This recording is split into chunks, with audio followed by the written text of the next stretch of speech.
Hey guys, how's it going? Kyprotonic here. Today I have another Pokemon Wi-Fi battle. This one is an underused game against an old friend of mine known as Shockhead2009Dsi 2009. Quickly looking at his team as potential threats. Whenever you see a Chandelier on your opponent's team, just take that in note that that thing is just a powerhouse, and if it's choice specs, it's going to be hurting anything that doesn't resist it. And yeah, that thing just with choice specs like Overheat is just absolutely phenomenal. Zorak might be a bit of a pain if it can actually like illuminate something else or use the illusion of his ability and pretend it's something else, so I just need to watch out for that. I knew he would lead with Uxie because I guess that might be his Stealth Rocket, so I'm just going to lead with my Frostlass.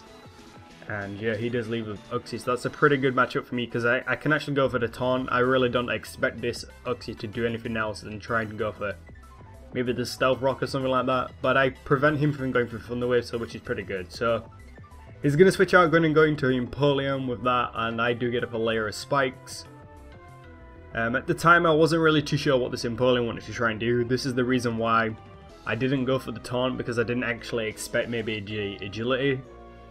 Maybe I should have taunted expecting that, but to be honest I really don't expect agility Empoleon that often in this game anymore. The problem is now with that getting agility, it's going to be faster than my Frostlass. I can't prevent it from taking me out, and I can't even pull off my Destiny Bond. So I'm actually just going to be able to get up 3 layers of spikes. Whether they come into play later on, we'll have to find out here. So I'm actually going to go into my Raikou because I'm actually choice Scarf. I'm going to go for the Thunderbolt. At the time I didn't actually expect this to kill because Empoleon's pretty especially bulky sometimes and depends on the EV spread, but yep, I do get a critical here which kind of does suck, and yeah, I think this is the one bit of hacks we kind of turn out to get in this game. So in comes the Uxie. I can't prevent it now for going for like Stealth Rock or even Thunder Wave, so I guess my only option is to go into Bronzong and yeah, just take the Thunder Wave. And the good thing is I can always try and get up my own Stealth Rock because I don't expect Taunt on that Uxie, to be honest. So with that being said, we both laid down our Stealth Rocks, and yeah, things are good to go because he doesn't have a spinner. So I'm really hopeful I can actually do something against his team with all these entry hazards. I kind of expect the switch out because I don't know what he would want to try and do or try and accomplish staying in against my Bronzong with his Uxie. So he then decides to bring in the Shaman. And I believe the Shaman might be a bit of a problem just because it's now going to go for the Leech Seed. Here I go for the Gyro Ball because I want to try and smack that Shaman as hard as possible with the Gyro Ball because my speed's pretty much lowered, and the slower that the Pokemon is using Gyro Ball, I believe the more stronger the attack becomes. And plus it would be stabbed as well because Bronzong is part Steel.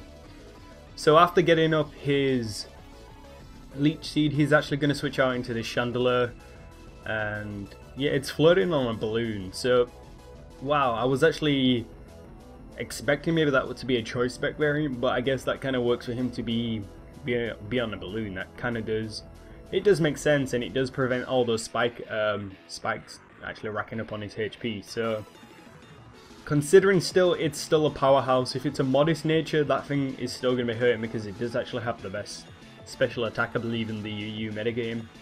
So here I'm actually going to make a switch out, predicting and hoping he doesn't expect my Chandelier switching. That's why I go into my own. And I kind of thought I would actually be faster at this point, and no, it doesn't turn out to be. I don't know if it was a speed tie. Maybe so. My Chandelier was actually 259 max speed and I'm running modest, so I don't know if he's running timid to actually outspeed other variant of Chandelier, I don't know. But that really did upset me because I was hoping to get rid of his own. So this thing is still here, and I make another over prediction. I kind of thought he would switch out here, you know, maybe want to preserve his Chandelier for later on in the game, but I guess he doesn't. And I make an over prediction expecting to switch out, and therefore I'm actually going to lose another Pokemon here because yeah, the Volt switch doesn't actually take out the Chandelier, which was a very bad mistake on my behalf. I should have just straight Thunderbolted.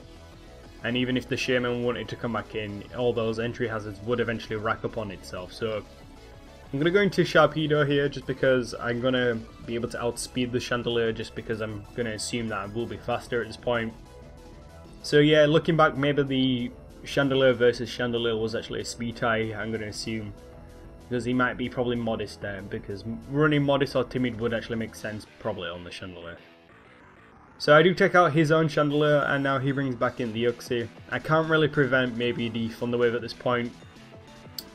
I'm going to go for the Crunch and really hope I can actually take out the Uxie, but nope, that's not going to be the case, because Uxie is actually a pretty good defensive and special defensive wall. I don't know if it's running max defense, I really can never tell with these things anymore, to be honest. And what surprised me is even more, is he actually carrying the Thunderbolt, so this is like a really old 4th gen set, so I'm like, great, I'm just losing my sweepers one by one here because there's nothing I can do. I was really hoping that maybe Sharpedo would actually be the clincher for this game, because probably looking at it, I can actually work around the Zoroark and predict maybe that eventually, and maybe just take it out with a Crunch, and that thing would have gone with a Crunch if it didn't carry the Thunderbolt. I don't know, maybe a few things could have worked out a little bit differently there. So now, considering maybe his Uxie's gone, or whichever other Pokemon I've actually managed to take out, the Zoroark's ability is now not going to be kicking in. So he's going to bring it in regardless, and I didn't actually expect a Sucker Punch as well.